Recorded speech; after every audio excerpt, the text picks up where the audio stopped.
Iniciando a gravação. Boa noite a todos. Eu queria, no primeiro momento, fazer um agradecimento especial para o professor Marcos Feitosa e professora Cássia Leles, que aceitaram participar desse bate-papo, dessa conversa sobre os pontos importantes sobre os impactos da pandemia no direito de família.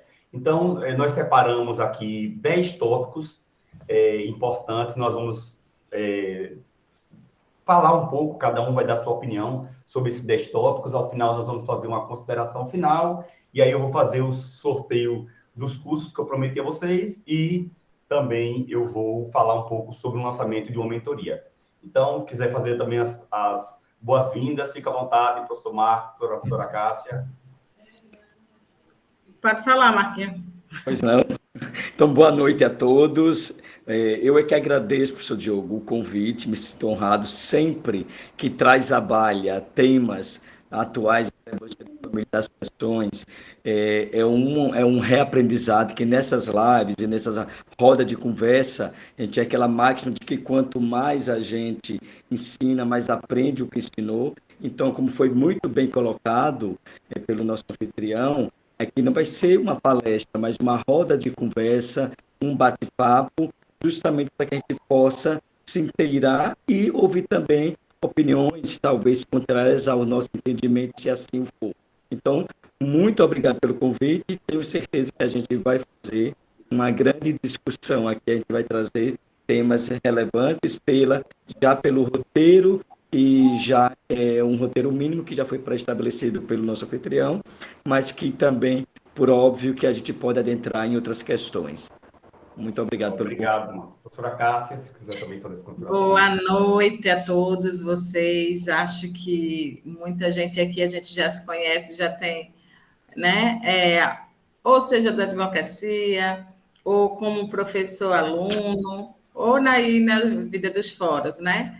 Mas é uma grande satisfação estar aqui com todos vocês, para essa troca de conhecimento, porque, na realidade, a gente tem aqui, sempre alguém tem algo para passar para a gente, então a gente vai ter essa experiência aqui, fazendo essa troca. E é isso que eu acho que o Diogo propõe aqui, né? Para que a gente possa, nessa experiência que a gente tem, nessa vida na área de direito de família e sucessões, um pouco de cada um tem, e a gente com certeza vai acrescentar um pouco das nossas vivências, né? Eu como advogada, Diogo como advogado, Marcos como defensor, e aí eu só tenho a agradecer, porque com certeza aqui é uma noite prazerosa para a gente trocar experiências e trazer aí um pouquinho do que a gente experimentou nesse momento de dificuldade durante a pandemia, né? Então, tudo aquilo que nós vivemos e continuamos ainda a passar nessa questão aí do direito de família e todas as dificuldades que enfrentamos durante a pandemia e a ressignificância, né, de muita coisa. Então, agradeço a presença de todos vocês que estão aqui, com certeza, acreditando, né, é um voto de credibilidade aí no nosso trabalho. Então, agradeço a todos vocês. Que bom. Obrigado mais uma vez, professora Cássia e professor Marcos Feitosa.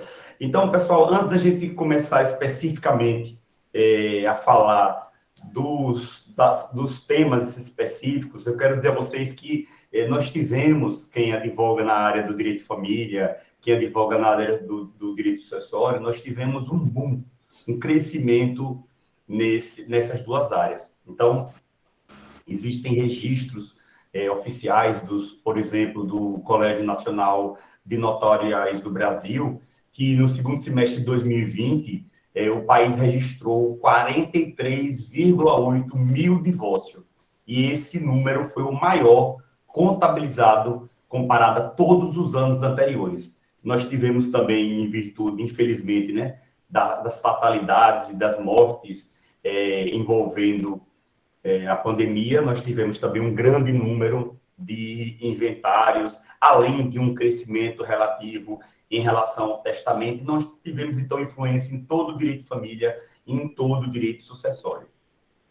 Inicialmente, nós que somos advogados na área de direito de família e que uma grande parte do início da pandemia, nós sabemos que o Poder Judiciário ele ficou praticamente fechado, né?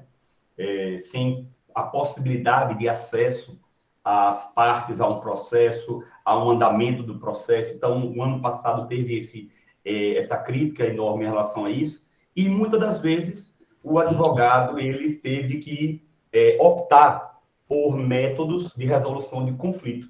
Então, nesses métodos de resolução de conflito, vai se aplicar uma terceira pessoa, que é uma terceira pessoa imparcial, chamada de conciliador ou mediador, que vai aplicar ferramentas e técnicas de mediação que visam considerar os aspectos emocionais da prática e vai conduzir as partes a um diálogo produtivo, sem que tenha necessariamente que esperar uma decisão judicial. Então, ele vai colocar as partes em comunicação para encontrar a melhor solução e a satisfação do interesse das partes. Então, muitas das vezes, durante o ano passado, na época do auge da pandemia, vários clientes, por exemplo, ficaram desempregados e acordaram entre os genitores uma redução, uma revisão de pensão em relação, por exemplo, à guarda compartilhada. Muitas das vezes a criança não poderia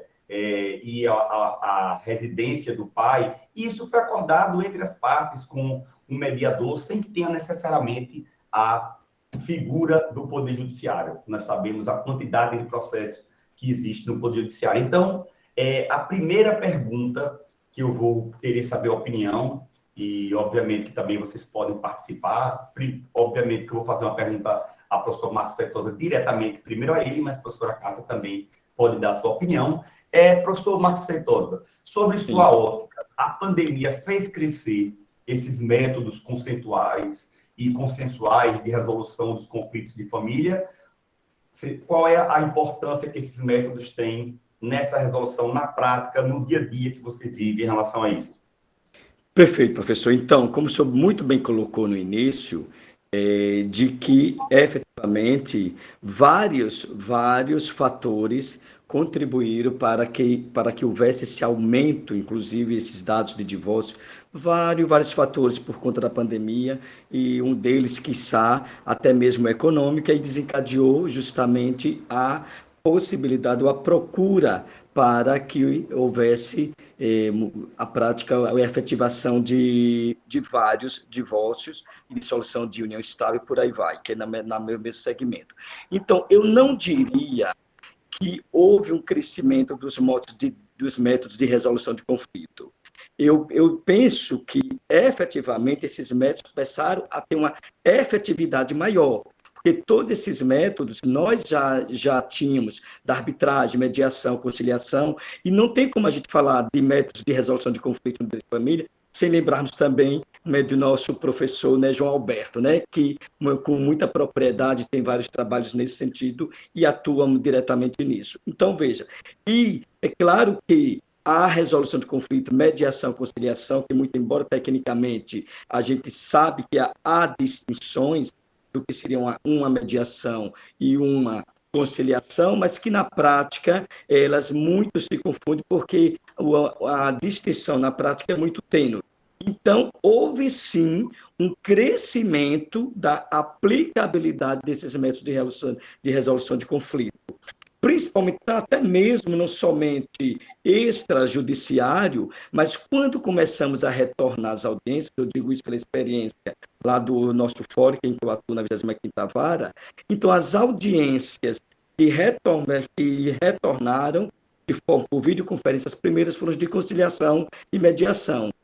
Ficou muito distante a primeira audiência de instrução, até que pensou, meu Deus, será que esse ano, e isso notadamente no ano 2020, será que não vamos ter audiência de instrução? E quando presencial também, gradativamente foi retornando, justamente de conciliação e mediação. Eu lembro que em outubro, há um ano, em outubro do ano passado, e eu tive, na mesma manhã, 3, 4, 5 audiências. E, graças a Deus, também percebi que a conciliação, ou seja, ela ganhou um pouco de mais eficácia nesse período.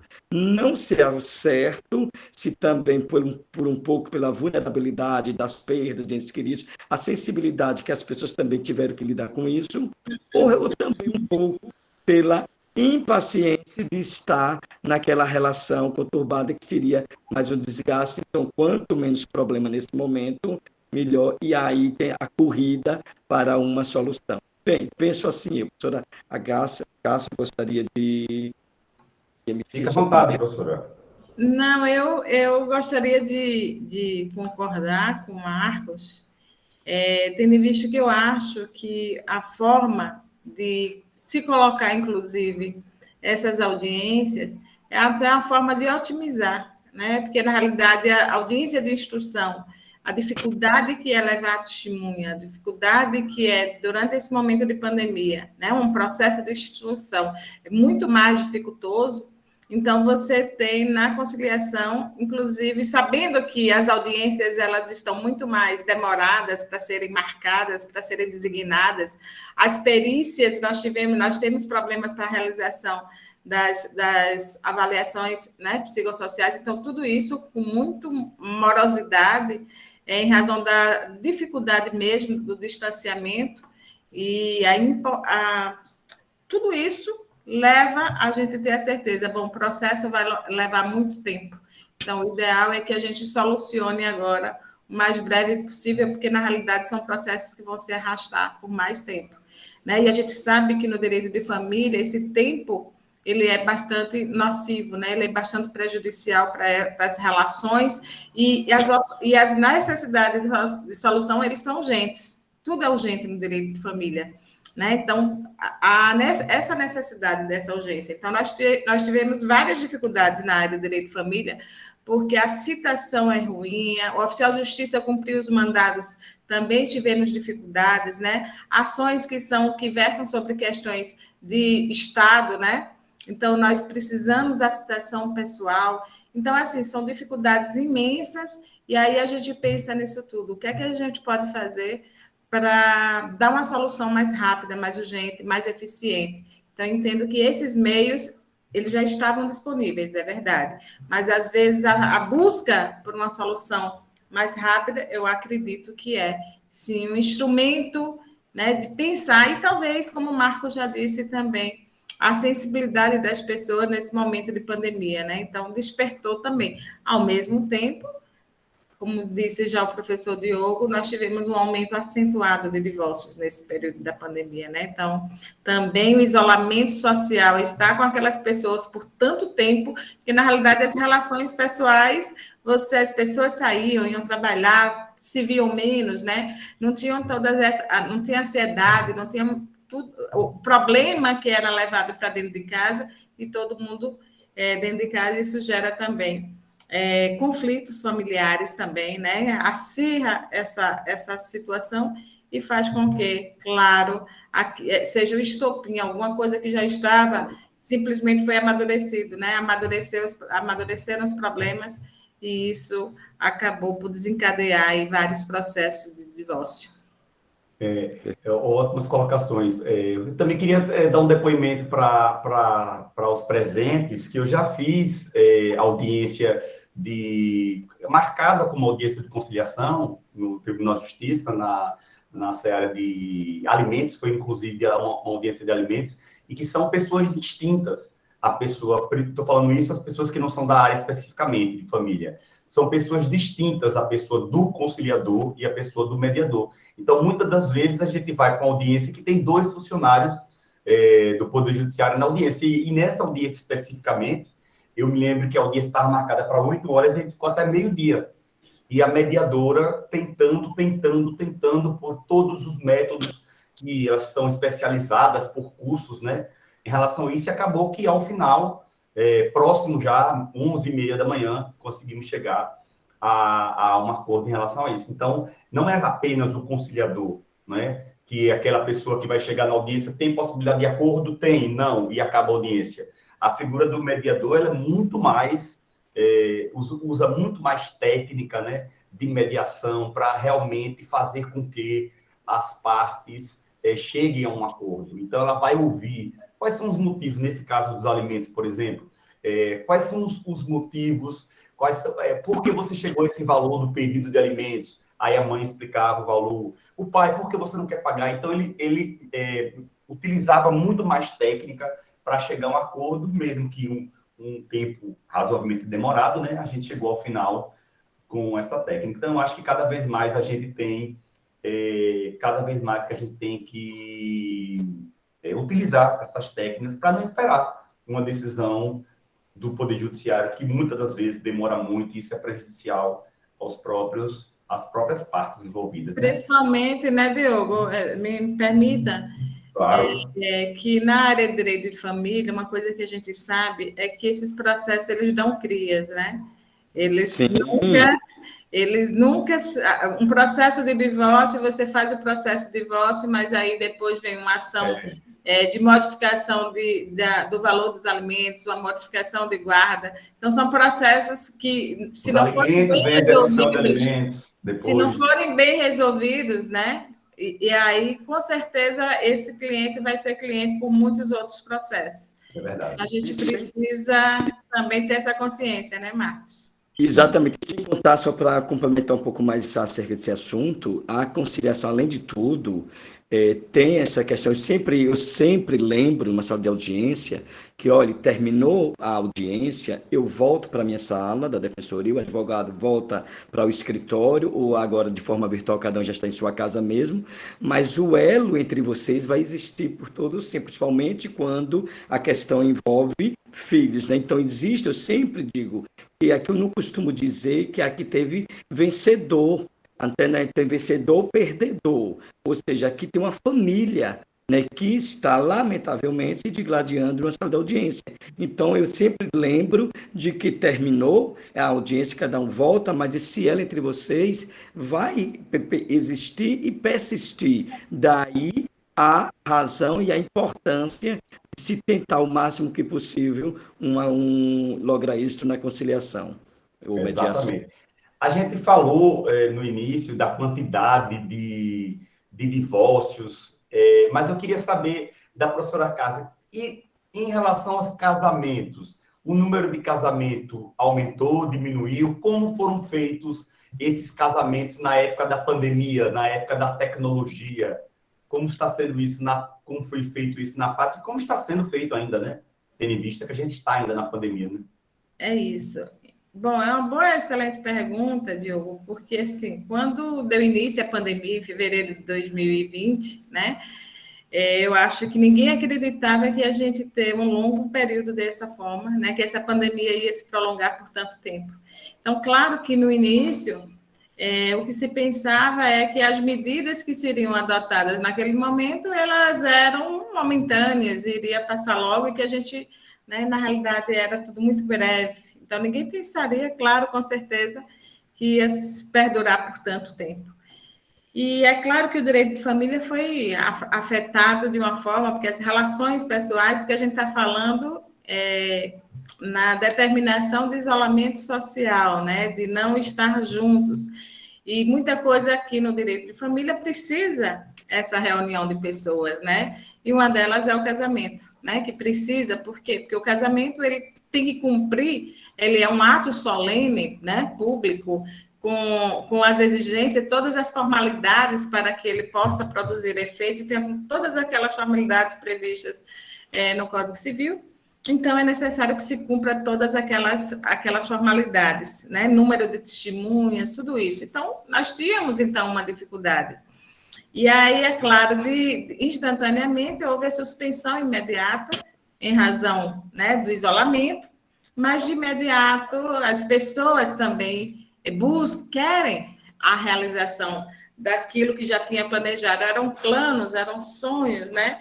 Então, na realidade, o que é que se podia fazer? Ou adiar, ou até reinventar, né? Buscar como fazer, cumprindo com a questão de biossegurança, mas fazer de uma forma que pudesse, né, ainda assim, não adiar seus projetos de vida, porque a vida não para e tinha que seguir. Então, o que é que se pensou inicialmente, né? Então, inicialmente, os casamentos, claro que as pessoas são criativas o suficiente para, né, driblar aí essas questões que surgiram em primeiro momento, exatamente ao isolamento social. E aí os casamentos começaram de que forma? Começaram, não foi igual em todos os estados do Brasil, né? Com certeza, os estados do Brasil, eles adotaram uma forma ou outra, alguns estados criaram a forma de videoconferência, né? Casar por vídeo. Então, nós tivemos alguns estados que adotaram essa forma de celebração do casamento, o casal indo ao cartório, porque tinha que ir para o cartório, né? O juiz não estava lá presente no ato da cerimônia, mas estava por vídeo para celebrar aquele casamento. Então, foi uma forma de driblar aí. Então, nós tivemos aqui em Sergipe, adotou-se também essa forma de casar. No dia 23 de abril, foi o primeiro casamento, né, em Itabaianinha, aqui em Sergipe, que foi feito essa modalidade de casamento. E outros estados, muitos estados, salvo engano, o primeiro foi Pernambuco, né? Eu vi em Alagoas, também foi um dos primeiros que fez esse tipo de casamento, e por aí foi. Outros estados adotaram drive-thru, né? Casamento para drive-thru, então o casal estavam ali dentro do carro, né, dos veículos. Então, na realidade, é reinventar tudo como poderia ser feito, né? E aí sendo feito dessa forma. Isso fez com que também, claro, muita gente não quisesse casar dessa forma. Houve uma redução drástica do número de casamentos, né? Acho que eu procurei números e houve uma redução aproximada de 61%, tem dados até de 81%, em meses de 81%. Então, foi uma queda drástica em relação comparada ao ano anterior. Né? Mês de maio, que é um mês de casamento, e aí houve uma queda. E aí, claro que isso, nós tivemos um ano crítico, o ano 2020, mas tudo vai sendo superado, a criatividade vai surgindo, e o casamento, as pessoas sabiam que não poderiam, depois identificando que isso não era tão breve assim, que ia durar por mais tempo, teria que realmente fazer da forma que podia. Então, as pessoas que inicialmente não acreditavam, não queriam fazer daquela forma, tiveram que admitir casar, né, pela forma que pudesse fazer, por vídeo, por drive-thru, o que fosse, e aí começaram a casar. Setembro foi o mês que voltou, foi mais de 140% o número de aumento de casamentos no setembro de 2020.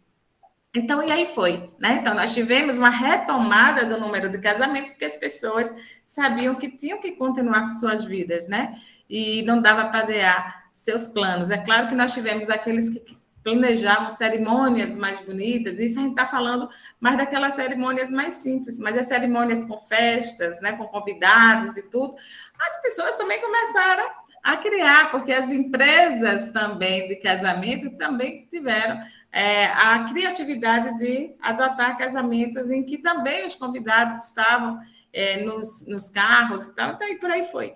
Mas agora, lives, né?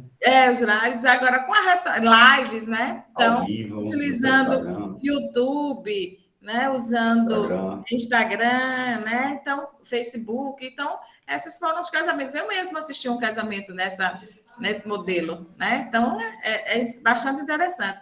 Até que os decretos estaduais começaram a retomar, e aí tudo volta devagarzinho, né? Não com a mesma quantidade de pessoas, não como aqueles grandes casamentos, mas a vida retomando, né? Até vou aqui falar como... Tem um artigo que foi publicado em abril de 2020, que é de Simão, né?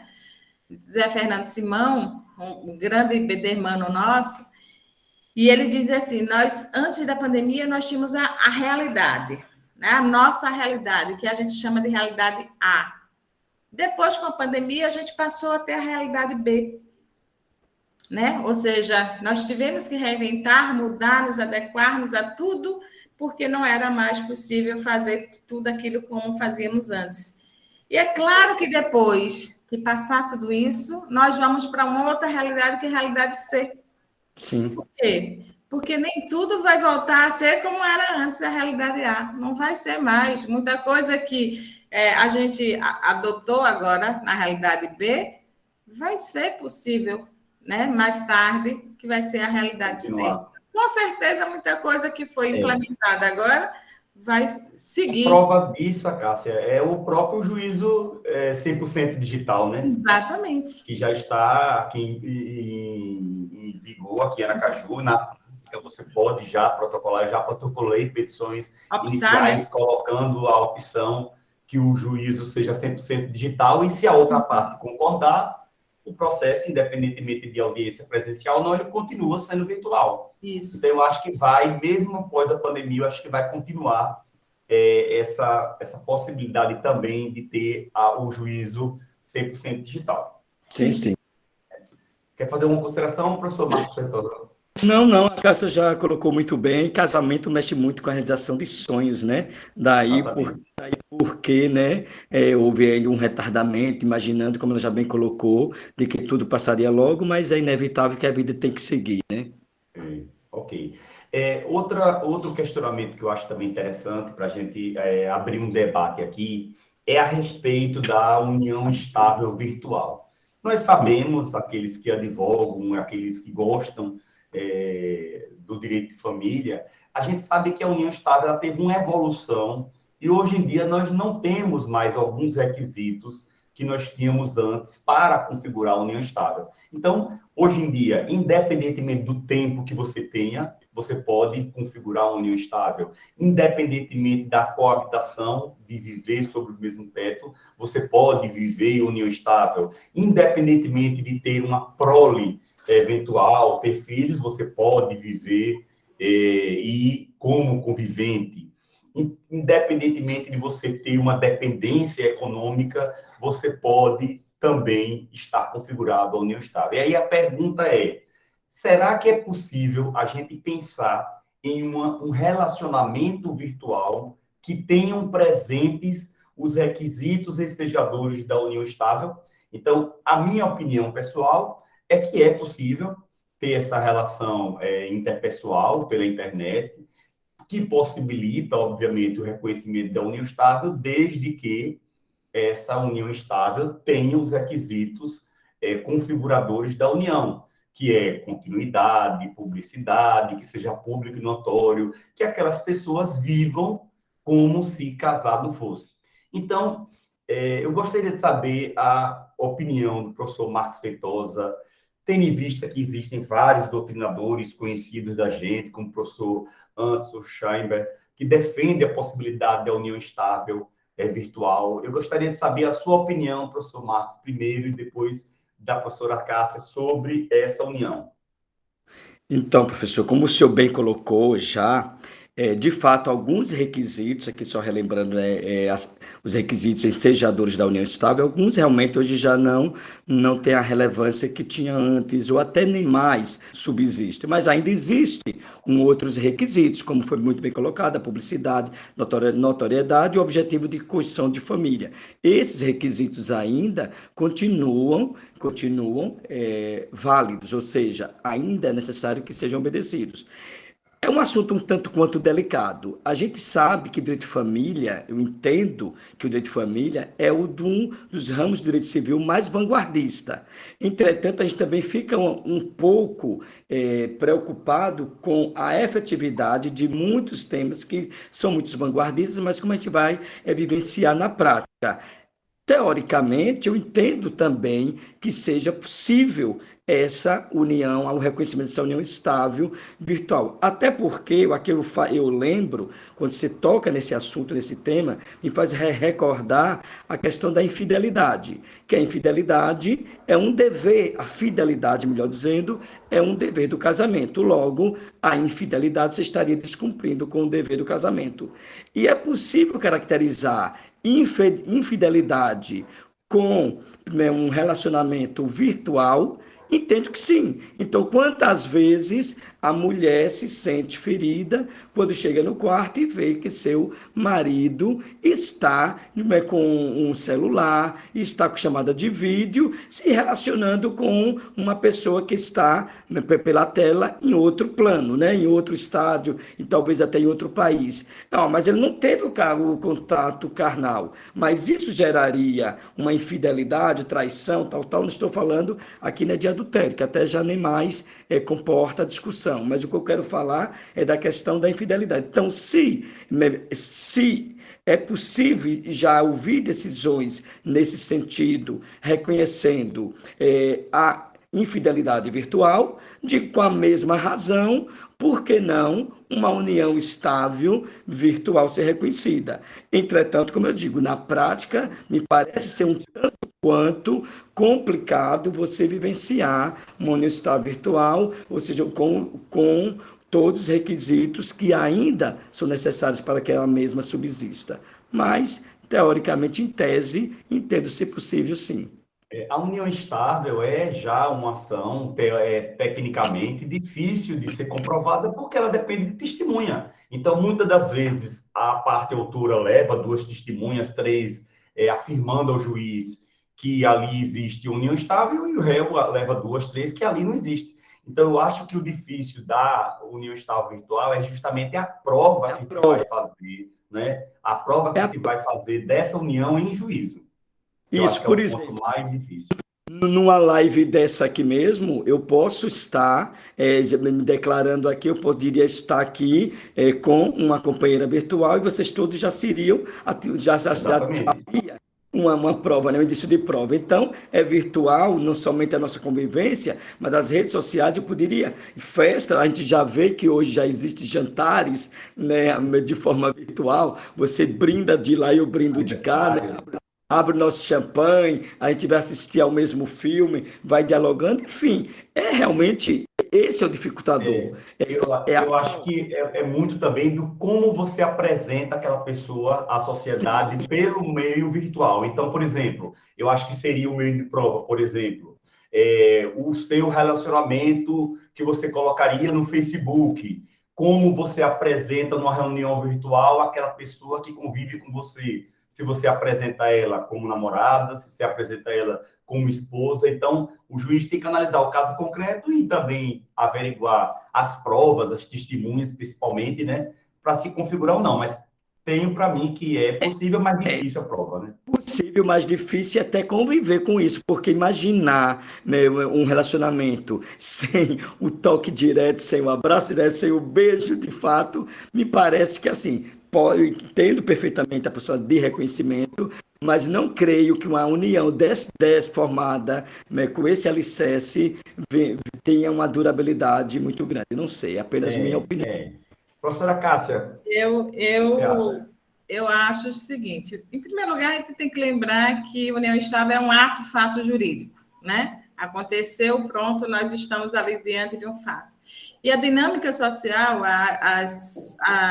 as relações sociais, elas mudam bastante. Então, a gente não pode pensar também. A gente viveu hoje com a mentalidade do ontem, né? Então, a gente precisa pensar também que o tradicional é isso, mas a gente tem que admitir que hoje essa dinâmica social, né? Quantos casais não se conheceram pelos meios virtuais e deram certo e estão aí, né? Firmes e o que a gente antes não acreditava, e quanto tempo demoraram até para se reconhecerem, porque na realidade conheceram por aquele meio, namoraram um determinado tempo, por um longo período, porque antes a gente dizia, namorar à distância não... Na minha época era assim, né? Que se falava, namorar à distância não dá certo, porque falar por telefone era assim que a gente tinha esses relacionamentos. Mas hoje ele está mais próximo, ele está mais, né, digamos assim, é um pouco mais possível de, apesar do que, como o Marco diz, é necessária a conjugalidade, né? É necessário que se mantenha esse relacionamento para o reconhecimento. Mas a gente sabe também que eu vi um fato, né? Uma história real que passou num episódio lá de Luciano Huck, e uma senhora, ela teve um relacionamento, acho que uns 15, 20 anos em países diferentes, ela no Brasil e ele fora do Brasil. E, no entanto, eles se casaram sem nunca terem se visto. Se casaram e ele registrou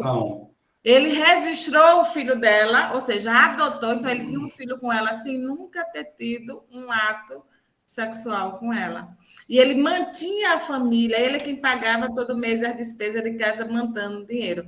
Ou seja, ele era casado com ela no civil, ele adotou o filho dela tinha o nome dele, e ele mantinha a casa, o domicílio. E eles nunca tinham se visto por muitos anos. E quem promoveu esse encontro foi justamente, né, no programa. Então, você veja que é uma realidade. Nós estamos, né? E aí vai dizer, mas precisa da conjugalidade. E esse é um elemento que vem para uma discussão, até inclusive no caso do Gugu, vem aí a possibilidade de dizer ali era ou não era uma união estável diante, né, da ausência, se tinha ou não tinha conjugalidade, não sei, mas se o elemento conjugal, né, das relações, ela é indispensável para o reconhecimento da união estável. Então, é um elemento, né, que a gente vai aí, talvez esse processo judicial, ele seja um divisor de águas para a gente reconhecer ou não se o elemento da conjugalidade é essencial e indispensável para o reconhecimento da união estável. Eu acho que quando houver a decisão final do caso do Gugu, acho que vai abrir um precedente, né, muito grande sobre esse requisito. Tem outras relações aí, Sugar Daddy, Sugar Baby, outras questões aí, né? Esse contrato de coparentalidade, que é o caso de Gugu. Então, todas as outras questões que estão aí para a gente pensar um direito de família baseado em outras questões que não aquelas tradicionais que o nosso Código Civil estabelece, né? Então, acho que essa dinâmica social aí... E direito de família realmente ele muda... Não é absoluto. É a passos galopantes. E as decisões mais conflitantes e mais antagônicas que nós encontramos justamente no direito de família, né? Outra coisa também que eu queria trazer aqui para o debate é a importância, todos nós sabemos, e o crescimento da tecnologia que nós tivemos durante a pandemia. Então, a tecnologia, muitas pessoas que não utilizavam a tecnologia passaram a utilizar delas. Por exemplo, aquela avó e aquele avô que não podia de fato ver o neto, mas utilizou a tecnologia para ver o neto, que tem legalmente esse direito de ver. Os pais que utilizaram também o smartphone, a tecnologia para ter um contato, enquanto nós estávamos naquela fase totalmente, né, de isolamento, isolamento social total, sem o pai conseguir ver o filho. Eu queria, na verdade, fazer duas perguntas ao mesmo tempo. Primeiro, em relação a tecnologia, o impacto da tecnologia nas relações de família, e a opinião de cada um de vocês, e em relação especificamente à convivência familiar. Nós sabemos que temos como regra, no Código Civil, a guarda compartilhada, e lembrando a vocês que a guarda compartilhada não quer dizer que a criança ela vai passar a morar com o pai e com a mãe, não quer dizer isso, ela terá uma moradia única, mas mora com o pai ou com a mãe e terá o outro o direito de visita. Essa é a regra, né, no Código Civil, que é a mais utilizada. Nós temos também a unilateral e temos temos doutrinadamente, né, a alternada, mas que não é aplicada no Brasil. Então, o maior problema nós tivemos foi em relação à convivência familiar. E aí eu trouxe para vocês uma recente decisão do desembargador da 7ª Câmara de Direito Privado do Tribunal de São Paulo, que determinou que um pai que retornava de viagem do exterior se mantivesse em quarentena durante 15 dias para que ele pudesse ver a filha. Então, ele levou em consideração esse desembargador, além do risco, obviamente, de contaminação em razão da viagem, as condições de saúde da criança, que no caso ela sofria de doenças respiratórias. Então, era necessário que houvesse esse isolamento para resguardar o melhor interesse da criança. Então, eu vou começar com o professor Marcos Feitosa para que ele diga a sua opinião, como é que está sendo feito na prática esses ajustes em relação à convivência familiar no tempo da pandemia, que tem tudo a ver com a tecnologia, né, utilizando para o direito de família. E depois a opinião também da professora Acácia Leles.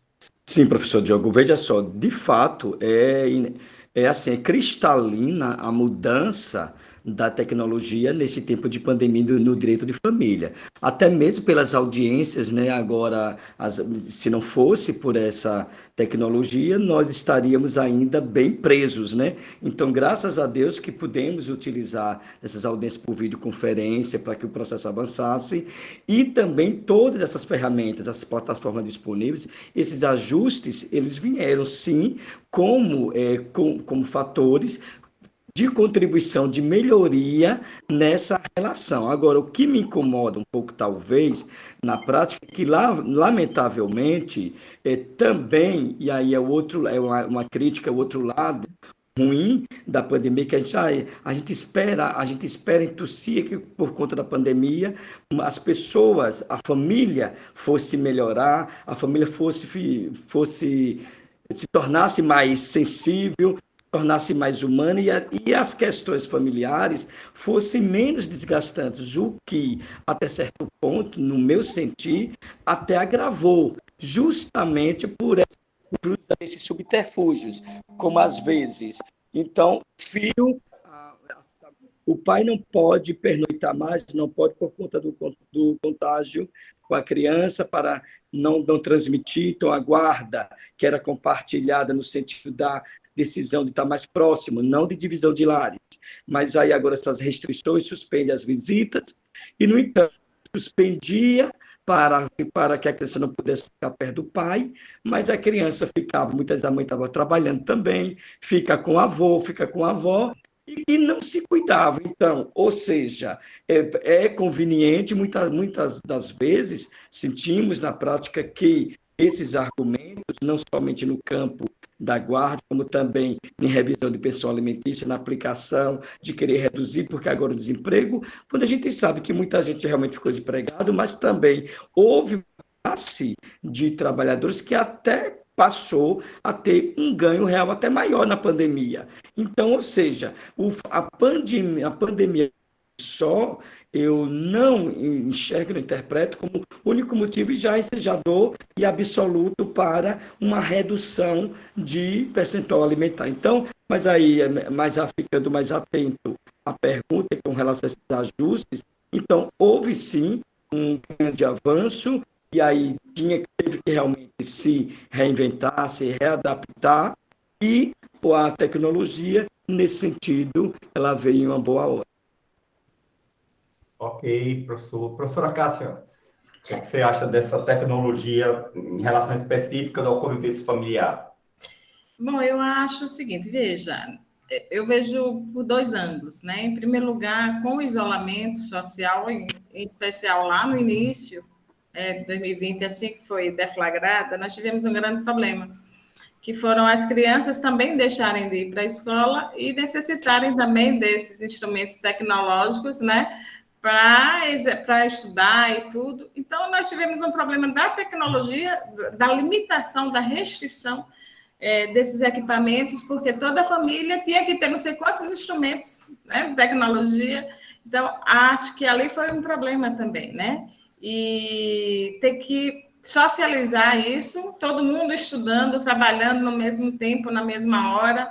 Então, um grande problema dentro de casa, dentro do lar, casas pequenas, né? E um atrapalhando o outro no exercício, né, das suas atividades. Então, esse é um problema da tecnologia nesse sentido. E ainda assim, o excesso de lives que foi no início do ano passado também, e muitas vezes as pessoas bebendo muito, né? E isso fazia com que também houvesse a negligência em relação aos filhos, porque eles estavam ali horas e horas bebendo, assistindo lives. Acho que foi também a questão da violência dentro de casa contra a mulher, contra os filhos, também decorreu dessa situação também do excesso do abuso do álcool e tudo mais.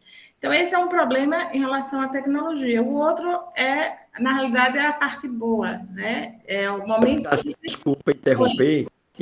Desculpe interromper, mas só reforçando essa sua fala, justamente com relação às escolas, a gente viu que as escolas estaduais, municipais, quase que o retorno foi muito mais, né, muito mais demorado. Mais lento.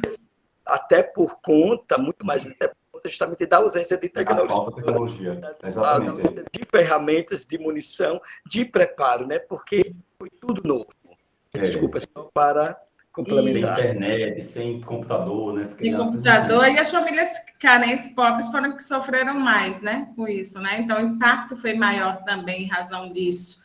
Então, veja que esse é um outro ponto, porque se a gente vai dizer que a tecnologia é um ponto positivo, porque justamente em razão do distanciamento social, permitir que o pai conviva com o filho, por exemplo, através da tecnologia, através de um tablet, através de um celular, qual celular?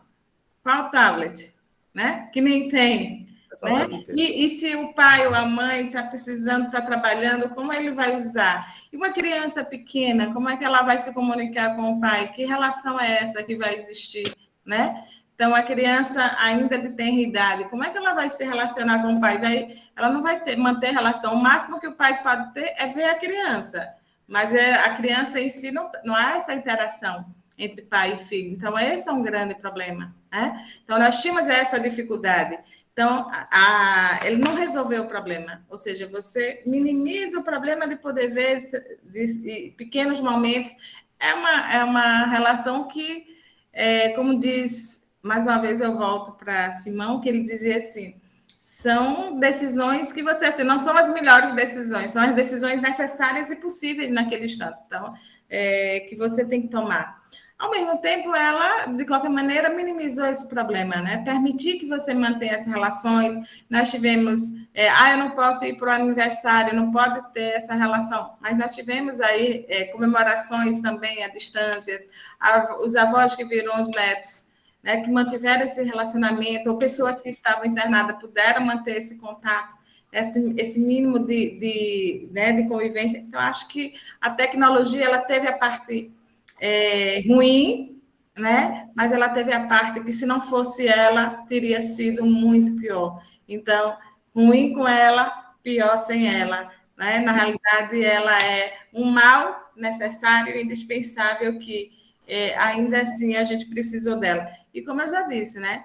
A realidade ela vai se manter, muita coisa vai ser adotada. Agora, também tem a questão que eu vejo que, em relação até o exercício parental, ele também depende da postura de cada um. Né? Eu já vi pais que tinham guarda compartilhada e moravam no exterior, e ele ensinava o dever do filho pela internet. Né? Então, todos os dias ele estava presente com o filho, participando das atividades escolares. Então, depende da relação, se você pode superar os obstáculos e exercer efetivamente essa relação parental. E não justificar, né, a partir dele, simplesmente o impedimento. Então, acho que existem questões que podem ser superadas, mas eu acho. Né? Então, eu vejo a questão da tecnologia nesses dois aspectos.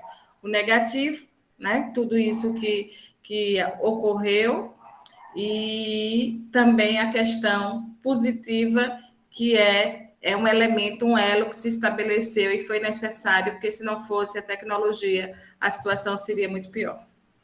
E a gente não pode esquecer, professora Cássia, professor Marcos Feitosa, que a grande parte da população ela não tem acesso à internet. A prova disso é as filas que nós podemos ver na Caixa Econômica para ter a direito ao auxílio emergencial. Então, como um pai carente, ele vai ter acesso a uma tecnologia para ver o filho através de forma virtual. Então, ele não vai ter isso. Então, a gente tem que imaginar que a falta de tecnologia é mais uma forma de exclusão. Além de todas as exclusões que nós temos, a pessoa carente, que não tem uma tecnologia, principalmente nessas relações de família, ela vai ter mais uma forma de ser excluída. Então, ela nem vai poder utilizar a tecnologia para ver o filho, nem vai poder, de fato, ver o filho por conta desse isolamento. Então, a gente tem que interpretar essa tecnologia de acordo com a realidade do país que nós vivemos. Basta passar, né, na frente da Caixa Econômica, as pessoas, todos os brasileiros podem fazer uma conta digital, fazer pagamento, fazer transferência, mas as pessoas não têm telefone, as pessoas não têm internet, então nós não vamos conseguir fazer isso.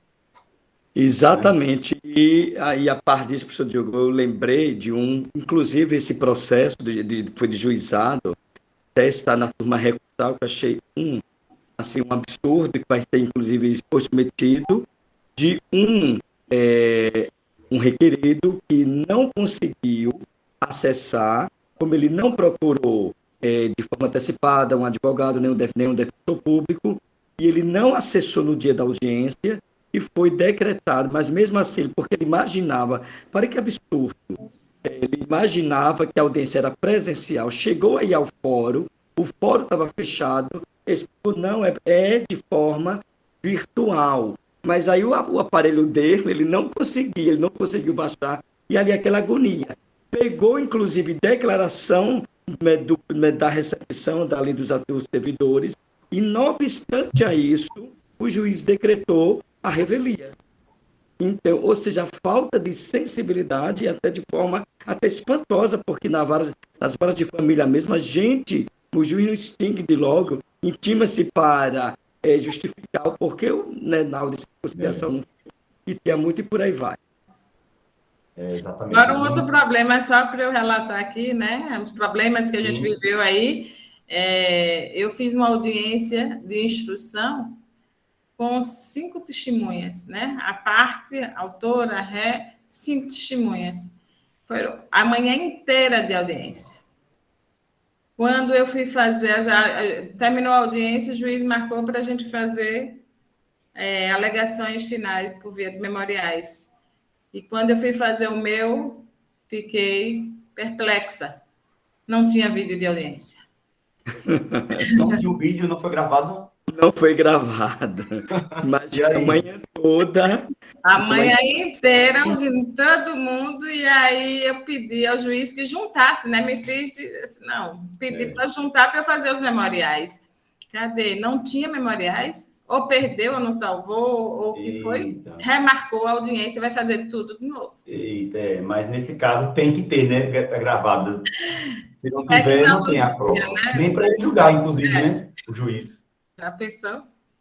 Prejuízo e para vocês acontece, a tecnologia acontece. Outro ponto também que eu vou também abrir para o pessoal, para vocês que se alguém quiser fazer alguma pergunta durante o debate, já pode escrever aqui no chat, e depois eu vou abrir também a possibilidade de qualquer pessoa falar ao final, fique à vontade o que vocês preferirem. Mas eu gostaria também de trazer aqui para o debate uma situação muito divergente, que é em relação à prisão do devedor de alimentos durante a pandemia.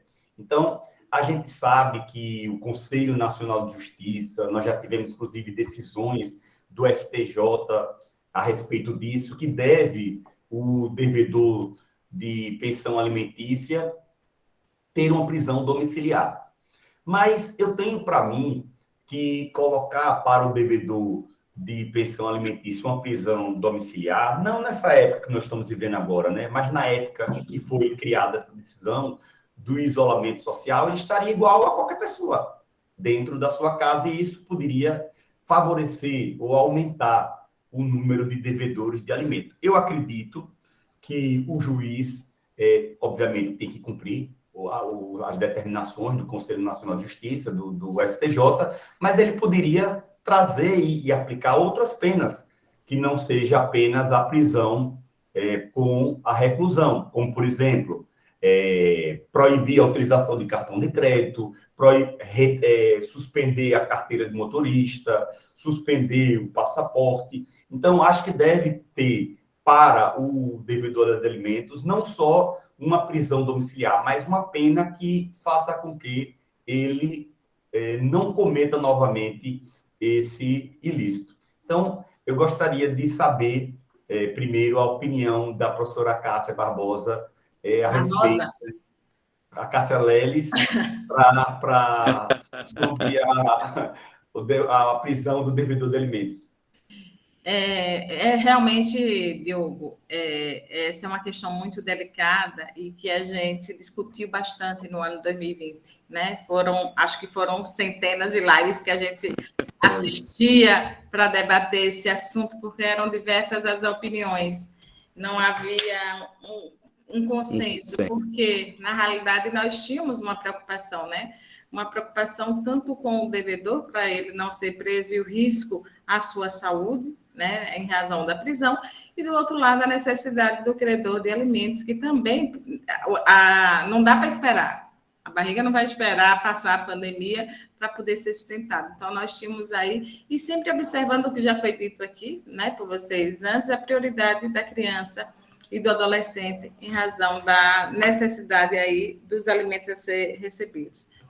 Lembrando que é uma escolha do credor de alimentos optar sobre qual rito que ele quer na hora de buscar receber os alimentos que são devidos. Ou rito de prisão ou rito de expropriação, tendo essa liberdade em razão, né, da possibilidade dessa escolha. Mas uma vez ele escolheu o rito de prisão, tem que ir, que é o rito de buscar, é um coercitivo, né, não é satisfativo, mas ele é de coerção, e o outro de expropriação, que é para satisfação imediata, ou seja, o rito de prisão, mesmo que ele seja preso, não quer dizer que está satisfeita a obrigação. Então, diante disso, nós tínhamos aí essa situação, e acho que a primeira decisão que veio foi um HC do Ceará, né, que buscou, então, não prender, né, para que não houvesse essa prisão desse devedor de alimentos neste momento em razão da pandemia. E aí começou a questionamento, né? E, sim, e o outro lado? E o lado do credor que precisava dos alimentos? Então, essa foi uma primeira decisão liminar, que foi para o STJ, e no trâmite, né, primeiro foi essa decisão, e depois nós tivemos a recomendação 62 do CNJ. Então, essa recomendação era exatamente para que não houvesse essa prisão, mas era uma recomendação, ainda não era não era lei, né, não tinha força de lei. Então, nós tivemos a lei do RJET, né, que estabeleceu assim a Lei 14.010, que estabeleceu exatamente que não houvesse a prisão do devedor de alimentos até 30 de outubro de 2020. Então, nós tivemos realmente, durante todo esse período, no ano de 2020, essa situação. E aí, como disse Diogo, esse devedor de alimentos que ia ficar em prisão domiciliar, e nós, até aquele momento, não é como hoje, mas estávamos realmente em isolamento social, ou seja, ele estaria em igual situação que todas as outras pessoas, em prisão domiciliar, nada diferente. E isso, claro, fez com que aumentasse a inadimplência, né? Muitas pessoas utilizaram, inclusive, dessa desculpa, né, dessa situação, para pedir, para poder deixar de pagar. E aí nós tínhamos um problema. Se eu entrei com rito de prisão, com o cumprimento de sentença, com rito de prisão, eu não poderia pedir ao juiz qualquer outra medida, porque senão eu estaria convertendo para o rito de expropriação. E uma vez convertido para o rito de expropriação, eu não poderia voltar para o rito de prisão. E aí a gente sabe que o rito de prisão é muito mais eficaz do que o rito de expropriação, porque se ele não tiver bens, não tiver nada, o rito, no instante o dinheiro aparece, né? No rito de prisão é muito mais eficaz e a gente tem muito mais segurança da efetividade do cumprimento da obrigação. Então, nós tínhamos esse dilema. E aí, as decisões iniciais quais eram as decisões dos tribunais? Uns decidiam pela suspensão do processo e outros estavam adotando, inclusive, essa possibilidade de haver a mudança do rito provisoriamente, mas depois com a possibilidade de retomar o rito de prisão, sem abdicar do rito de prisão.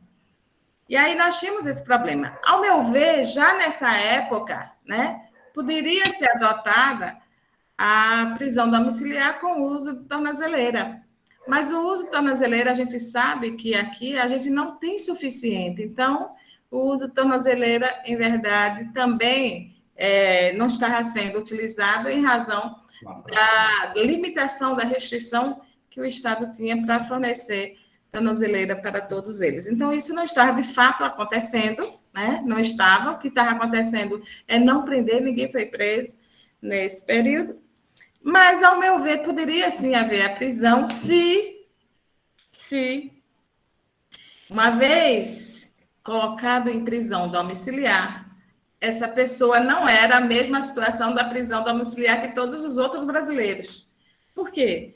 Porque se eu estou em prisão domiciliar, né, dentro de casa, não posso sair para trabalhar, para isso, para aquilo, mas eu posso ir na padaria, eu posso ir no supermercado, eu posso ir na farmácia. E quem estava em prisão domiciliar, o devedor de alimentos, ele não poderia sair para nada. Então, a prisão dele era prisão de verdade, portanto, ele não poderia sair. E se ele saísse, ao meu ver, poderia ser convertido, poderia sim, nesse caso, determinar a prisão, né? Determinar a prisão, e até para o credor, só que para você saber se ele estava saindo ou não, né? Era a maior dificuldade. Teria que o credor ficar de tocaia para poder fotografar que ele saiu, mostrar ao juiz que ele descumpriu e permitir, assim, a prisão. Bom, mas essa também era uma saída um tanto quanto, né, mais difícil.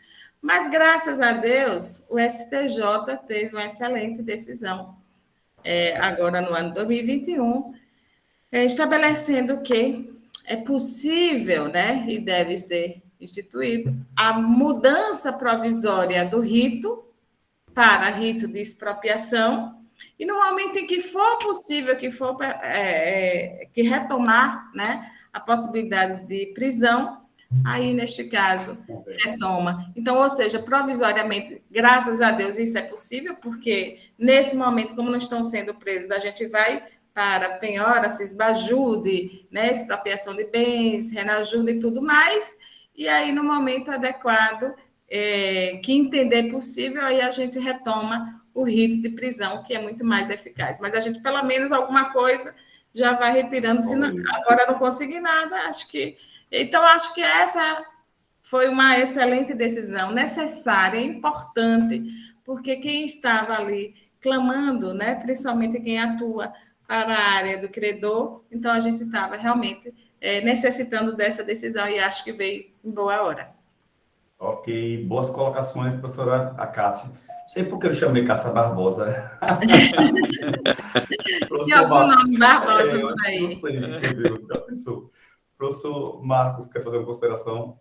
Veja só, a professora Cássia já resumiu realmente de forma com muita maestria, de forma tranquila. Eu concordo e penso, entendo igual a fala dela. Apenas, professor Diogo, como o senhor colocou, de que além em vez da prisão, da prisão civil, o juiz poderia a suspensão do passaporte, o cancelamento de cartões de créditos, né, enfim, outras alternativas.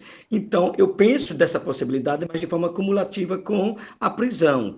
Por quê? Porque senão somente atingiria uma determinada classe. Porque eu fico, quando você falava, eu me lembrava, os meus assistidos da Defensoria Pública. Não tem cartão, não tem passaporte, né? Não tem. Enfim, então aí, ou seja, e aí seria só uma penalidade, uma restrição apenas para, e aí você poderia gerar uma certa também discriminação. Então, não converter a prisão por essas outras alternativas, mas de forma cumulativa, e sim de forma cumulativa, porque Olha, o cachorro tá na rua. Oi, Rebeca. Eu desliguei o microfone. Ok, tudo bem. Enfim, então é isso, mas essa. E outra que é só para complementar, é uma tática, vamos dizer assim, que eu venho utilizando uma saída, porque eu entendo que realmente a prisão domiciliar do devedor de alimentos não vai surtir efeito, porque essa transferência de ônus para que o credor, né, fique de tocar essa vigília. Então, é mais um desgaste, além de não estar recebendo o valor da pensão, ainda fica com essa sensação de impotência, de insatisfação, né? Aumentaria até a frustração mais. Enfim, então, uma saída que eu estou tentando, eu não diria driblar, mas como é que eu venho enfrentando na prática essa questão? Porque eu sei que a prisão domiciliar não vai surtir efeito, então, nem sempre, no caso dos assistidos, a conversão do rito também vai surtir efeito, porque a maioria também não tem bens a ser penhorados. Então, eu estou tentando pedir uma audiência de conciliação, né? Ou seja, pedindo prazo para atualização de planilha, ou seja, estou tentando procrastinar o feito, ou seja, levando para que possa efetivamente ser retornada à prisão mesmo física. É uma tentativa que eu estou achando para que o meu assistido não saia no... Eficácia. Porque a gente sabe que na prática mesmo, poucos são os devedores que de fato são presos, né? Quando a expedição da ordem de prisão, aparece o dinheiro e paga e resolve, né? Então, a única, né, dívida civil que pode ser a pessoa presa e a que é mais eficaz, né? Por conta disso.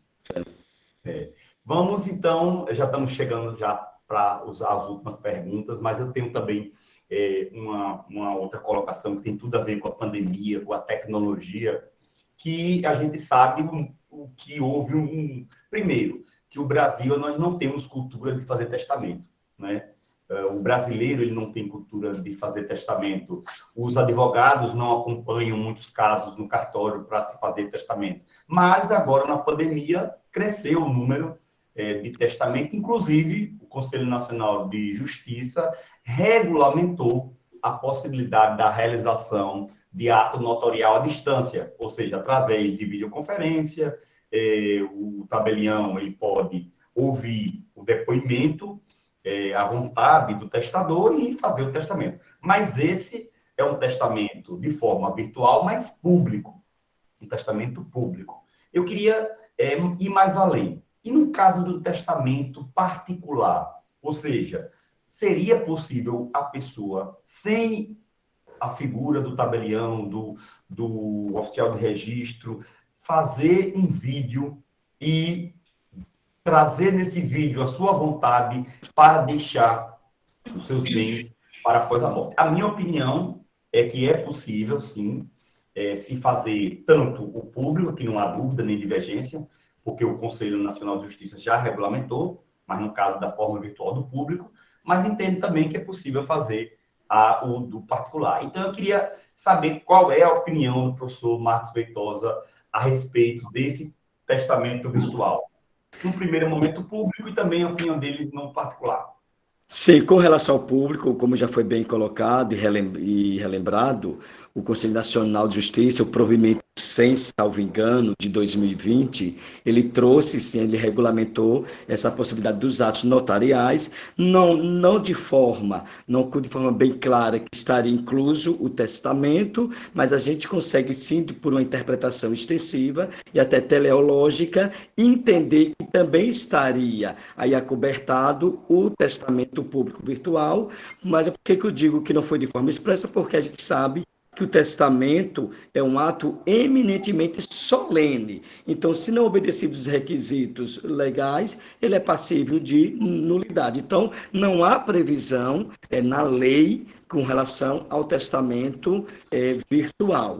Porém, diante desse provimento, que aí a gente também já entraria em outra seara, até que ponto o provimento, né, pode ser mais realista que o rei, porque a lei não tem previsão, mas o provimento estaria autorizando, enfim. Então, eu entendo perfeitamente que, se uma interpretação extensiva, você teria respaldo, você recepcionaria o testamento público virtual.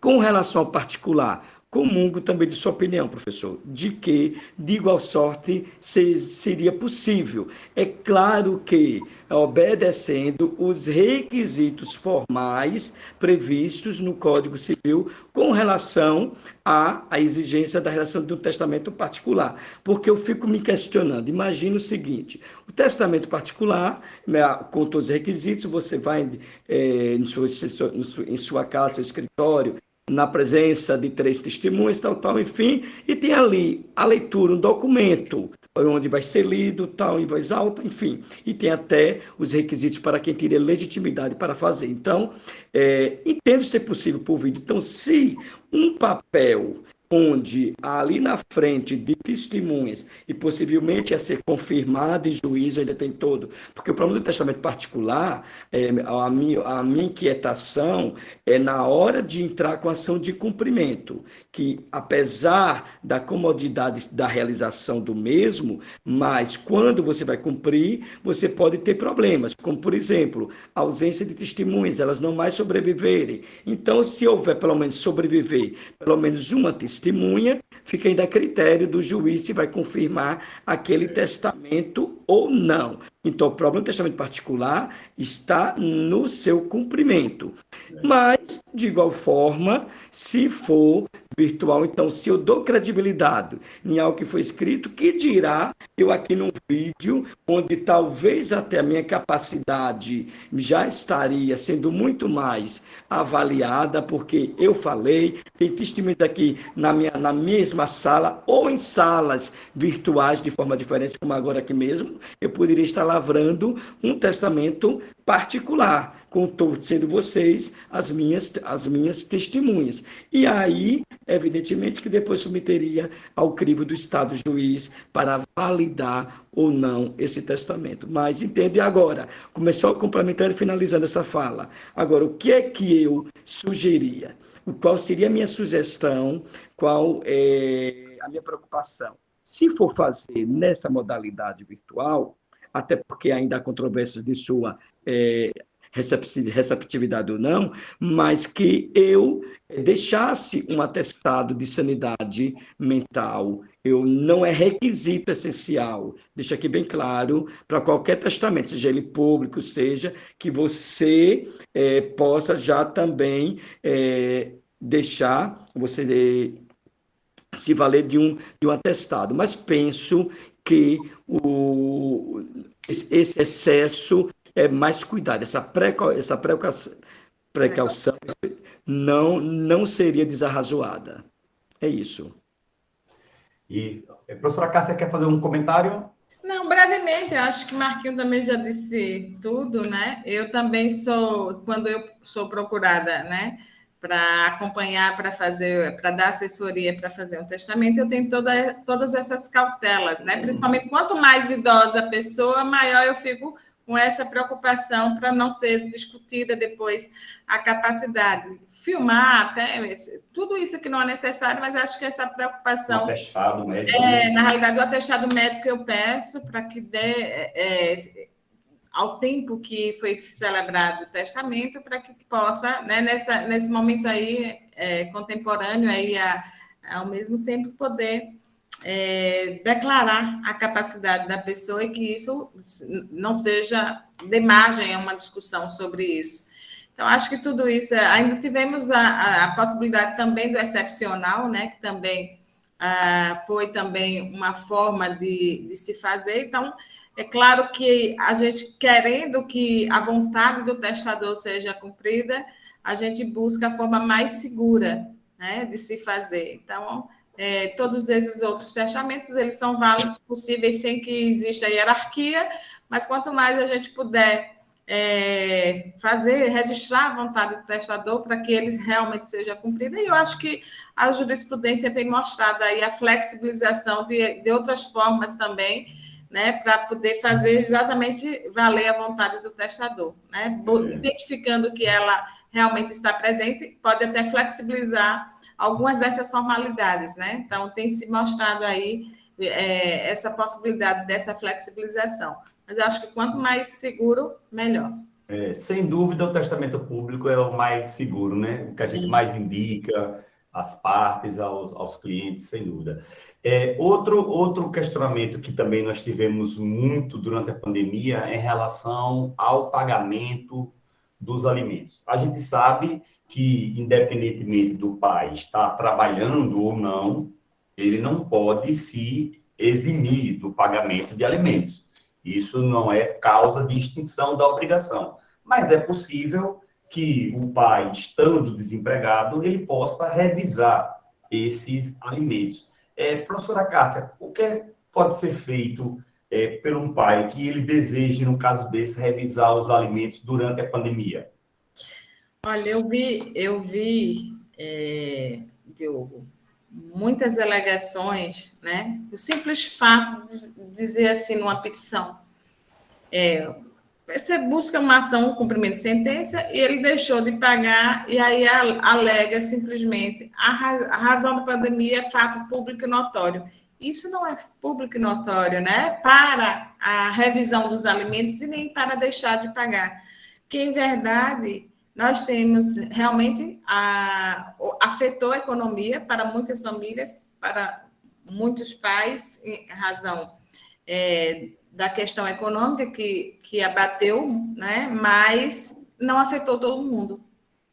Nem todo mundo, algumas categorias, né? Algumas questões aí foram até ampliou, né?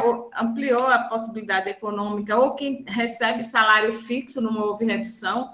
Então, você não pode dizer que a questão econômica, em decorrência da pandemia, é motivo por si só para que haja a revisão dos alimentos. Então, na realidade, acho que não muda nada em razão da legislação que já existe para dizer quais são os requisitos para a revisão. Você tem que mostrar a modificação da situação econômica, né, que justifique uma mudança. Não é a pandemia por si só que é um elemento para que haja essa alteração. Então, você tem que mostrar que foi afetado, de que forma que foi afetado, né? Você ficou desempregado, né? Na realidade, qual era a sua atuação e o que é que não existe mais? A pandemia por si só não pode ser justificativa, né? Não pode. Então, a gente tem visto muito isso e aí realmente não tem sido aceito essa justificativa por si só para justificar nem a redução, nem o inadimplemento, nem uma coisa nem outra. Perfeito. Até porque tem pessoas que tiveram mais ganho durante a pandemia, não é? Por exemplo, o pessoal da área de saúde, médicos, né? Teve uma parcela da população pequena, mas que teve um ganho maior. E tem que comprovar, de fato, se aquele binômio famoso, né, necessidade e possibilidade foi operado, né? Sim, professor Márcio, quer fazer uma colocação? Não, eu concordo plenamente.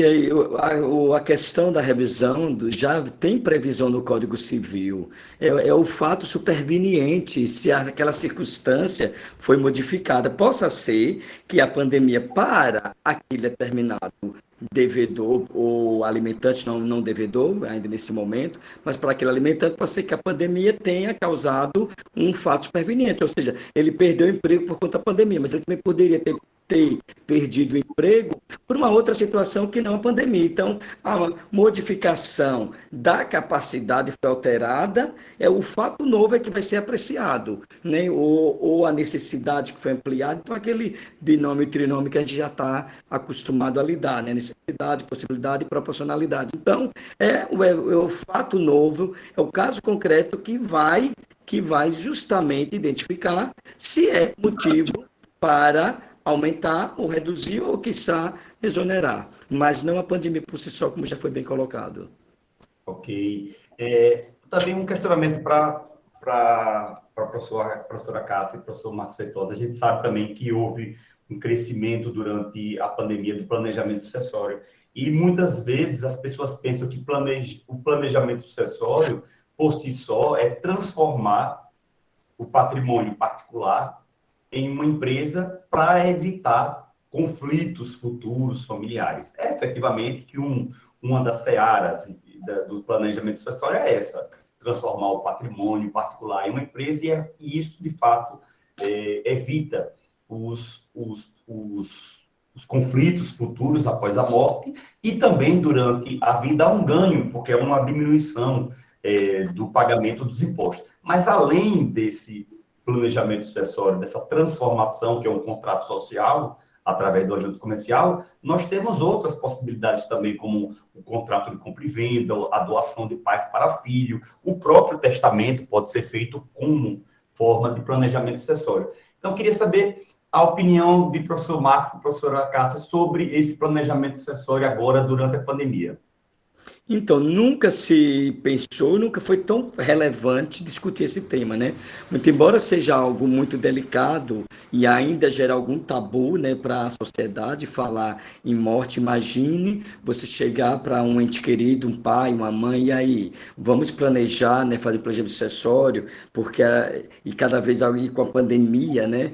Então, no período, graças a Deus, hoje, houve uma redução da mortalidade muito, muito expressiva, mas no pico mesmo da pandemia, onde muitas pessoas começaram, a gente começou a perder muitos entes queridos, então começou a se pensar, então veio à tona essa preocupação maior, essa necessidade de se parar para fazer esse planejamento sucessório.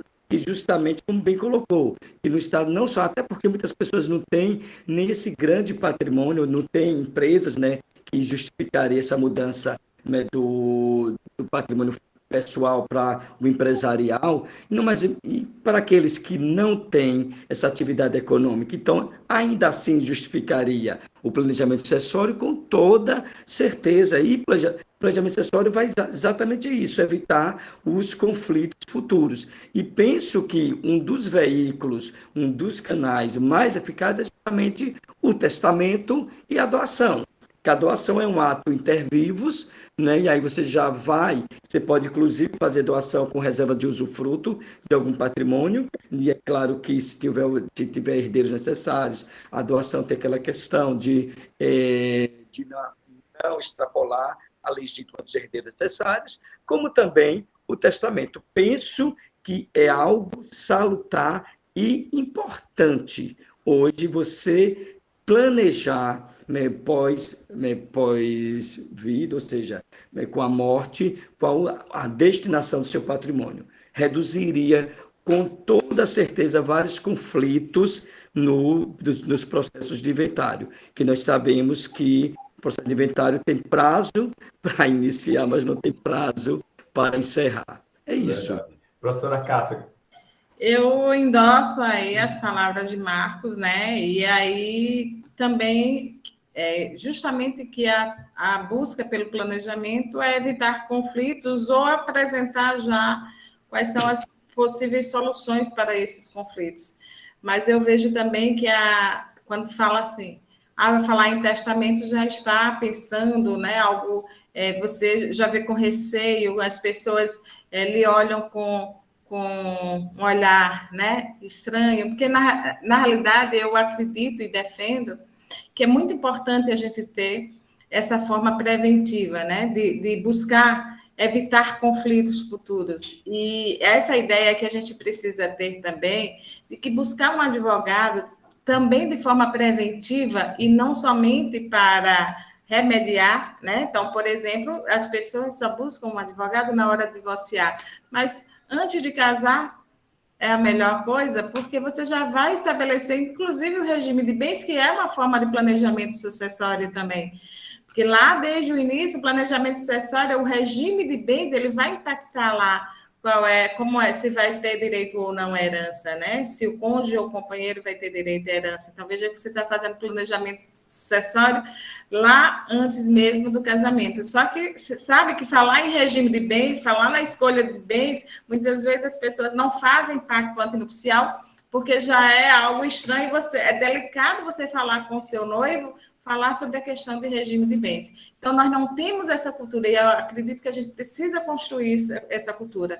Eu acho que nós, advogados, a gente precisa defender isso, essa bandeira de que é necessário e é importante trazer né, tudo acertado, tudo certinho, como vai ser depois, que isso você está pensando, inclusive, para o bem do outro, não é só o seu interesse particular, mas é um bem comum, é um bem para todos, e estabelecer quais são as questões, como é que vocês querem, né? Na realidade, você decidir como você quer essa relação patrimonial, tanto em vida como depois da morte, eu acho que isso é de suma importância.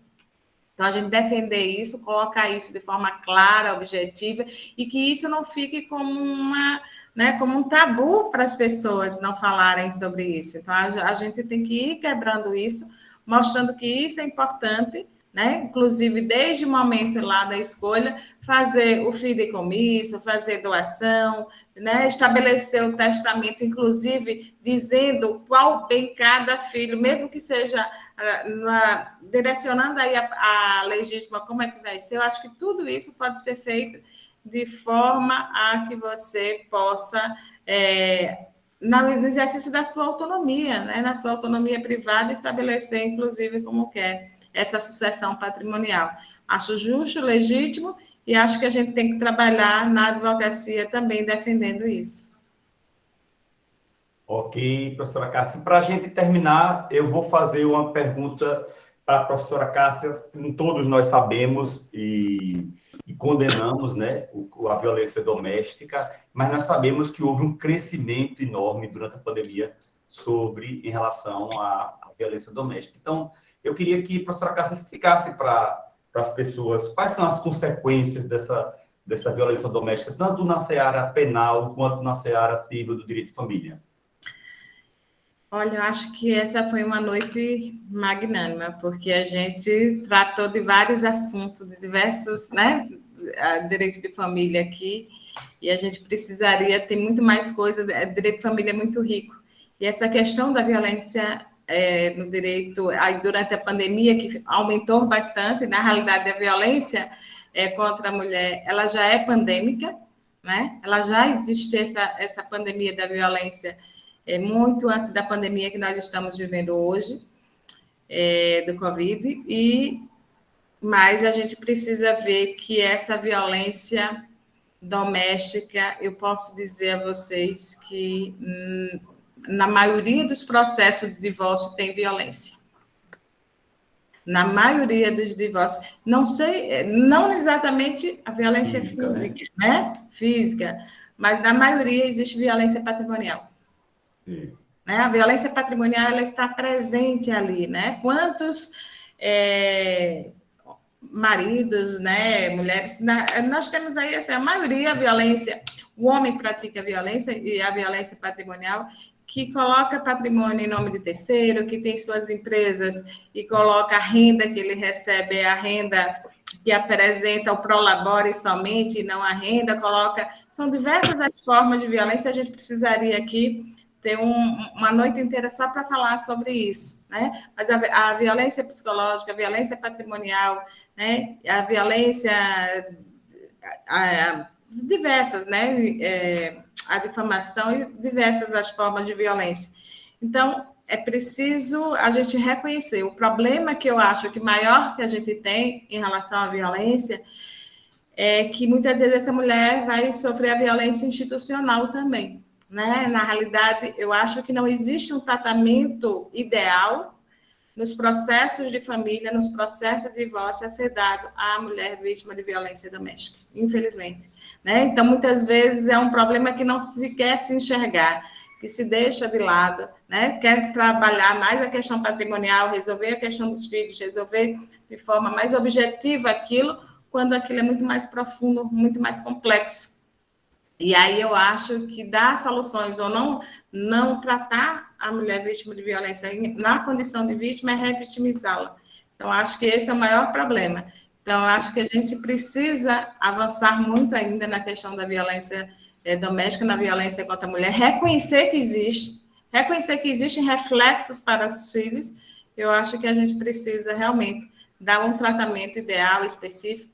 E aí, doutora Adélia, né, que é a nossa grande mestra nesse assunto, ela vem defendendo, inclusive, né, que algumas das questões venha, inclusive, para a vara de família, né, para ser tratado cá também a violência doméstica, venha ser tratado aqui no processo de família. Então, eu acho que a gente precisa ampliar os debates, as discussões, capacitar todos aqueles, né, os operadores de direito que atuam, que militam, que é um grande problema que a gente precisa enfrentar. Então, ele se ampliou, né? Os dados da violência, que mostram que o aumento de denúncias foi maior durante a pandemia. Isso, é claro que existe um índice oculto aí, as cifras elas são ocultas, a gente não tem a realidade, né? Os números que nós temos é bem aquém da realidade, mas o que temos ainda já é suficiente para a gente saber que a gente precisa dar uma atenção especial. Esse problema é especial nas várias famílias que não são bem percebidos a questão da violência doméstica. Ok, professora Cássia. Professor Pato Santos, tem alguma consideração final? Não, veja só, é nessa linha mesmo de raciocínio da professora Cássia.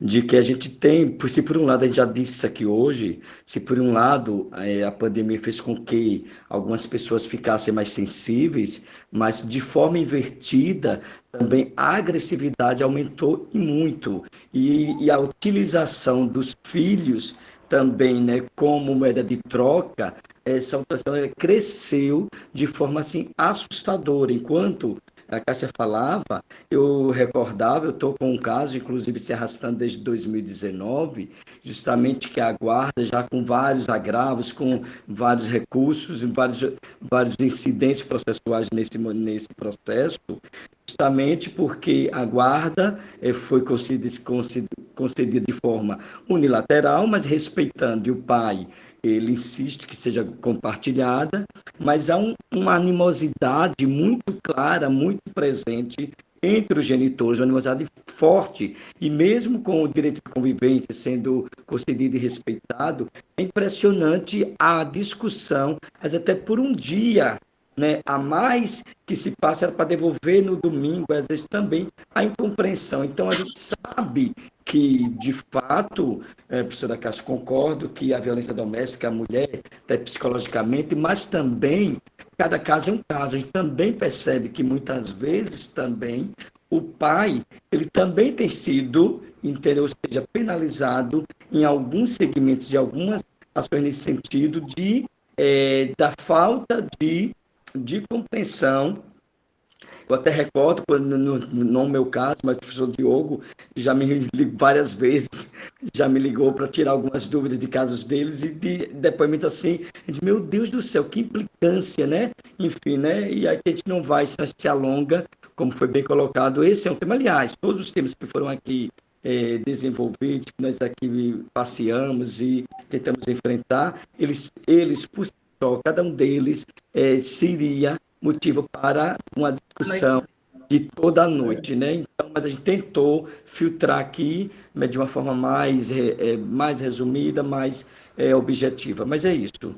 Então, mais uma vez eu vou agradecer, professora Cássia, com certeza foram colocações essenciais para a gente presente, professor Marcos Feitosa, depois a gente pode publicar no YouTube, compartilhar com os alunos, com certeza foi muito interessante. Agora, vamos para a última fase do nosso encontro, que eu queria que a professora Acácia dissesse o número, o professor Marcos Feitosa também, e Letícia, de 1 a 10, para a gente sortear os 3 cursos sobre as ações do direito de família, que eu tenho um curso online sobre isso. E quem tiver alguma colocação, alguma dúvida, fica à vontade. Número 5, o primeiro sorteado. Deixa eu olhar aqui na minha lista, que eu fiz uma lista com os 10 que estão presentes aqui, fora de nós 3, nós tem 13 pessoas. Número 5 é Felipe Pereira. Então, primeiro está aí, Felipe? Está aqui, sim. Professora Cássia, diga o número. 8. 8 é Marcela Falcão. Também está aqui, eu estou vendo. E Letícia. Número 1. Número 1 é Carmen Elias. Eu vou deixar, Carmen, querida, vou deixar meu celular aqui, basta vocês mandarem o WhatsApp que eu passo o link para acesso ao curso. Desculpa me interromper.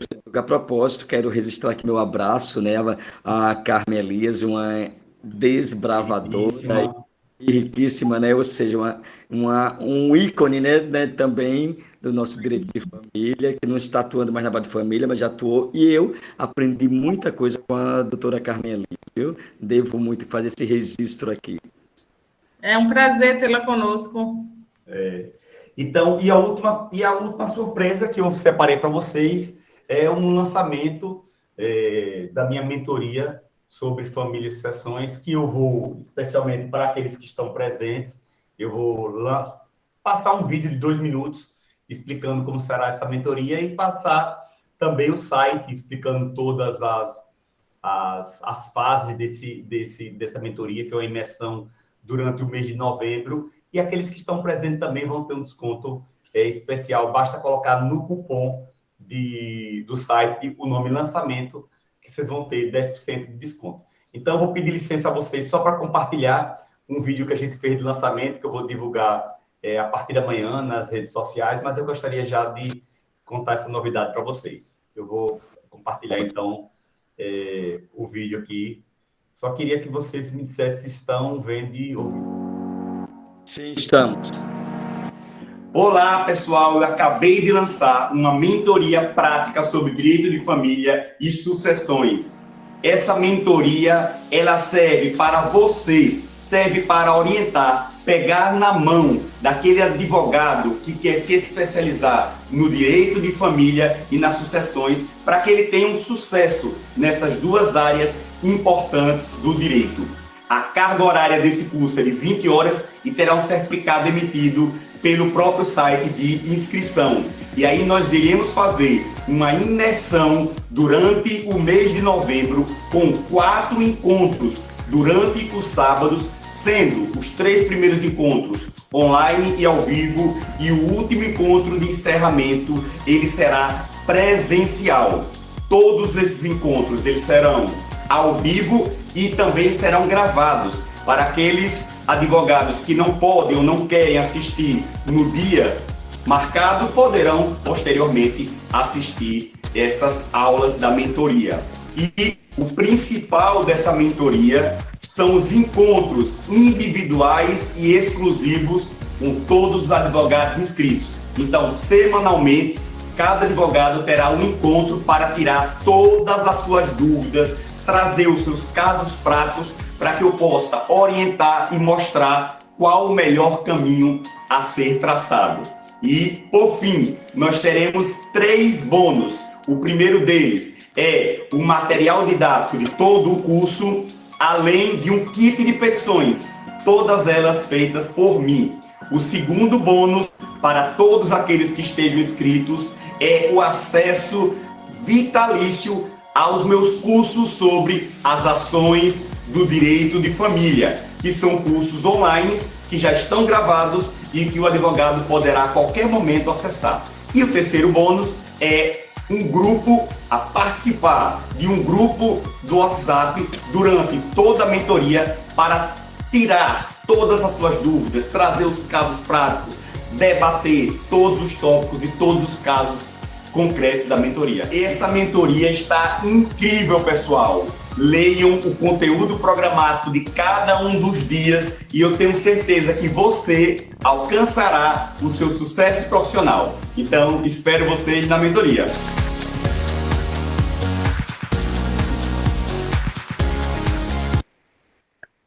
Muito bom, muito Muito bem. Então, pessoal, já quero também dizer que eu já convidei a professora Cássia, a professor Marcos Feitosa, eles vão dar uma palavrinha em um dos momentos. A mentoria, ela não é explicando fazer peças do direito de família, não é esse o objetivo. Eu vou colocar aqui o site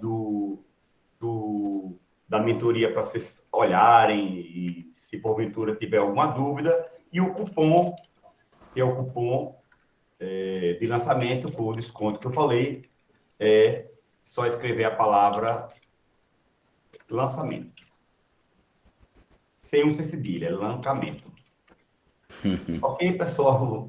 Então, Ok. obrigado mais uma vez, professora Acácia, professor Marcos Feitosa, e obrigado aos presentes, obrigado pela oportunidade aí de divulgar também a mentoria, e estamos aí juntos nesses debates futuros também. Com fé em Deus. Uma boa noite para todos. Eu também agradeço a todos vocês o convite e me senti honrado. Até outra oportunidade. Obrigada também a todos e a todas, né? Foi um prazer estar aqui com vocês e estou à disposição. Ok, tchau, tchau. Obrigadão a todo mundo pela presença. Foi uma noite ótima. Tchau, tchau. Tchau.